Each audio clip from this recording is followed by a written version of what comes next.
কয়েকশো কোটি বছর পর একটি ভিডিও নিয়ে আসলাম। এই ভিডিওটি করা রোজার মধ্যে আমরা সমুদ্রে গিয়েছিলাম ইফতার করতে।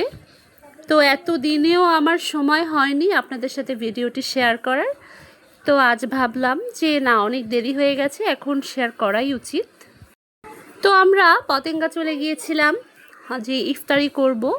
তো দুই মেয়েকে সমুদ্রের কাছে নিয়ে যাওয়ার সাথে সাথেই তারা খুশিতে আত্মহারা হয়ে গিয়েছে।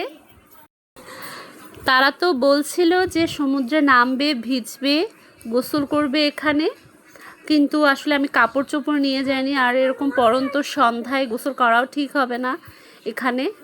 তার কারণে আমি পানিতে বেশি না, আর বেশি দূর যেতে দিচ্ছিলাম না। তারপরে ওরা দুষ্টামি করছিল। এই যে আমার মেয়ে বালিতে তার নিজের নাম লিখছিল, বারবার পা ভিজাচ্ছিল। আর এই যে আমি, পরন্ত বিকেল, সূর্য সমুদ্রে নেমে যাচ্ছে, সূর্য অস্ত হচ্ছে, তো দেখতে খুবই ভালো লাগছিল। তো আমরা একটু সুন্দর সুন্দর ভিডিও করে নিচ্ছিলাম, আর ছবি তুলেছি অনেক সুন্দর সুন্দর, সময়টা খুবই ভালো যাচ্ছিল। তো এরপরে আমার মেয়েরা বালি নিয়ে খেলা করছে। ওরা বালি দিয়ে খেলতে খুবই খুবই পছন্দ করে। আর যদি হয় সমুদ্রের পাড়, তাহলে তো কথাই নেই। ওদের তো ওখান থেকে টেনে হিঁচড়েও নিয়ে আসতে পারছিলাম না, যেমন মন চায় তেমন করে ওরা খেলছিল। আমার বড় মেয়ের নাম ও যেভাবে শিখেছে, নতুন নতুন শিখছে, ওর নামও লিখেছে নিজে। আর ও তো একদম জামা কাপড় ভিজিয়ে বালি টালি একদম দিয়ে একদম ইয়া হয়ে গেছিলো। তো ড্রেস যেহেতু নিয়ে যায়নি, ওভাবেই ও ছিল। তো আমরা একটু এই যে ভিডিও করছিলাম, দুই বাচ্চাকে ডাকছিলাম, কিন্তু আমার ছোট মেয়ে কোনোভাবেই আমার কাছে আসে না। তারপরে আমি ওদের কাছে চলে আসলাম, সুন্দর একটা ভিডিও করলাম।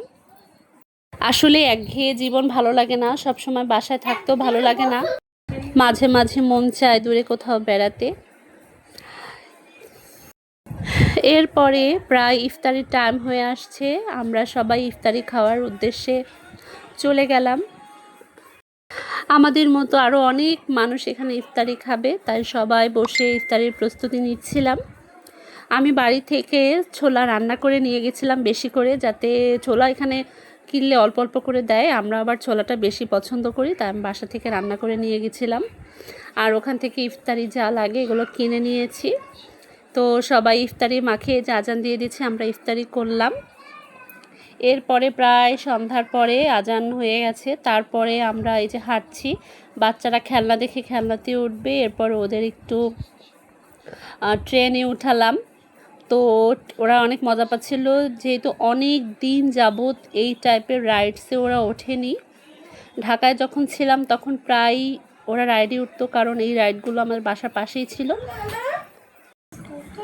কিন্তু এখন বাসার আশেপাশে এগুলো নাই বিধায় ওরা সেরকম চড়তেও পারে না। অনেক দিন পর রাইডস দেখে ওরা উঠলো, খুবই আনন্দ পাচ্ছিল। এরপরে এই যে বড় একটি চরকি, এটা দেখে আমারও উঠতে খুব মন চাইলো, কারণ আমিও ছোটোবেলায় এগুলোতে অনেক উঠতাম। তো যেই বাবা সেই কাজ, এই যে আমিও চরকিতে উঠে গেলাম। আমি উঠেছি, আমার মেয়ে উঠেছে, আর আমার ছোট পিচ্ছি আর ওর বাবা ওঠে নাই, কারণ ওর বাবা এগুলোতে উঠতে পারে না, মাথা ঘোরায়, ভয় পায়, কখনোই সে এগুলোতে উঠে না। ওই যে তারা নিচে দাঁড়িয়ে আছে, আর আমরা উঠেছি। এই যে আমার মেয়ে উঠেছে, সে তো একটুও ভয় পাচ্ছে না, বরঞ্চ আরও হাসছে। সে আরও ছোটোবেলা থেকে এগুলোতে ওঠে, কখনো দেখি না ভয় পাইতে, আরও বেশি মজা পায়, ও আমার থেকেও বেশি মজা পায়।